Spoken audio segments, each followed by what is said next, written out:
Well, some good news about the Avalanche on Saturday at Mammoth Mountain. No major injuries, and once again, a great response by our local first responders. There were no major injuries. However, 8 people, 2 guests and 6 employees were caught in that massive snow slide. Now, Mammoth Mountain reported that at 10:15 a.m. on March 3rd, Mammoth Mountain Ski Patrol was performing routine avalanche mitigation work in a closed area when a large avalanche released on the Climax ski run. That avalanche traveled down Upper Dry Creek and terminated at the bottom of the terminal of the High 5 Express. We used to know that as Chair 5. Now, the powder cloud from the avalanche extended about 100 meters into an area open to the public where 2 guests were partially caught. Both were able to immediately free themselves without serious injury. Additionally, 6 employees working at the bottom of the closed ski lift were partially caught, well as a snowmobile, but freed themselves quickly, suffering only minor injuries. Now, the press release notes that Mammoth Mountain Ski Patrol was on scene with initial rescue efforts within moments, and search operations began immediately. Mammoth Mountain Ski Patrol led a 6-hour search, which included the use of receivers, RECO, avalanche rescue dogs, and a manual probe search, all with no results reported. In other words, no missing people. Nearly 200 employees, first responders, and guests contributed to that effort at Mammoth Mountain. Now, within minutes of the call, Mammoth Mountain initiated its emergency response protocols, and multiple agencies and resources responded. Mammoth Mountain wanted to extend a sincere thank you to all the guests, employees, and first responders who immediately responded to the scene, as well as Mono County Sheriff's Office, Mammoth Lakes Police Department, Mammoth Lakes Fire Department, Mono County Search and Rescue, Mono County Paramedics, California Highway Patrol, Mammoth Lakes CERT, as well as Inyo County Search and Rescue, all of whom assisted with an overwhelming response, the mountain said. Now, search efforts were completed at 4:30 p.m. on Saturday, and on Sunday, Mammoth Mountain was open for business, and thousands flocked to the slopes for some turns on the several feet of new snow that had fallen. Again, great response, and we're glad nobody had any serious injuries. Well, last week, Alterra Mountain Company, the parent company of Mammoth Resorts, including Mammoth Mountain and June Mountain, announced new rules for the 2018-2019 season pass for skiers and boarders, the Icon Pass.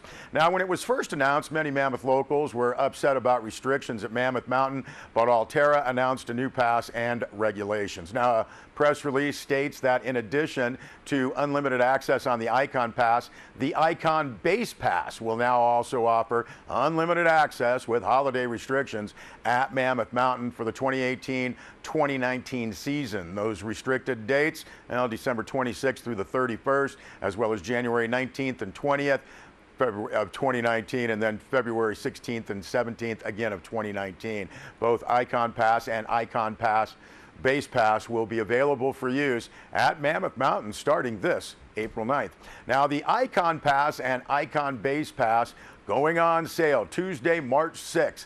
You can go to the website iconpass.com, and that's IKON, and you can refer to the website for specific offerings of each pass. Now, the press release notes that this change offers skiers and riders more opportunity to access Mammoth Mountain on the Icon Base Pass. Alterra Mountain Company, the press release says, looked at the product set, listened to the customers, reviewed what was put out there, and wanted to offer the best product at the best value possible. Well, Northern Inyo Healthcare District Board of Directors were updated on physician recruitment efforts during the board's recent monthly meeting. Setting the stage, Chief Executive Officer Kevin S. Flanagan, MD, MBA, stood in the shoes of many current and former area leaders. A news release from Northern Inyo Healthcare District notes, frustrated by unsuccessful specialty recruitment efforts.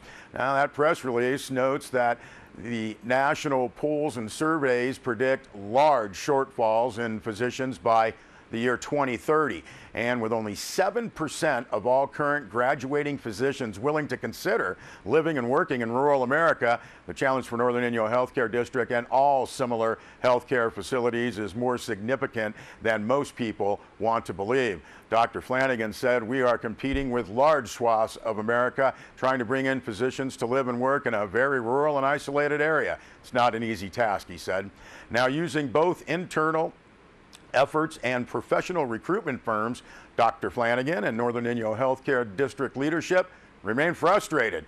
Some of it stems from our naivete, thinking that we could do this internally, and some of it realizing we are dealing with a national problem that's projected only to increase, Dr. Flanagan told the board. The recruiting firm was able to identify 70 possible connections, but once screened, only one person was willing to interview. One, Dr. Flanagan said. He also defended the use of a national recruitment firm. Despite the results, such firms have larger staffs capable of connecting with more professionals across the country. Their physician databases are unique and unavailable without contracting for service. So, what does it mean for the future? Dr. Flanagan assured the board that recruitment efforts would continue, including more outside of the box approaches, but that comes with little comfort for those left without a primary care provider. Northern Inyo Healthcare District board members encouraged Dr. Flanagan to pursue regional partnerships with the city of Bishop, Inyo County, and other employers faced with the same challenges, and to explore possible avenues should the proposed air service expansion at Bishop Airport gain traction. There's more on that press release, and it's posted in full on our website, sierrawave.net. Well, Deb Murphy filed a story for Sierra Wave Media, writing that after 8 years of workshops, community outreach, discussion, wrangling with conflicting community needs, and compromise, Inyo's Board of Supervisors and Planning Department thought the Desert Renewable Energy Conservation Plan was a done deal back in 2016. However, as Inyo County Supervisor Rick Pucci put, a good plan is one nobody likes. Now, by that definition, the DRECP was a good plan, but now it's back on the operating table with surgeons poised to dissect it by executive order from the White House. Now, the planning process focused on meeting the state's goals of 33% of California's energy coming from renewable sources by 2020, while still protecting valuable habitat. According to Karen Douglas of the California Energy Commission, the state is almost there at 30%.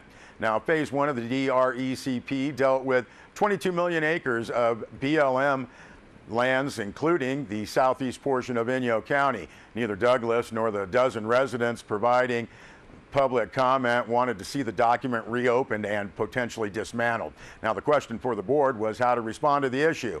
In her presentation, Inyo County Planning Director Kathleen Richards noted that some of the issues the Inyo supervisors had with the final product. Initially, Supervisors Jeff Griffiths and Matt Kingsley wanted to include those issues in their letter to the BLM, though both agreed those same issues could be dealt with as the plan was implemented. Deb Murphy's full report, again, on sierrawave.net.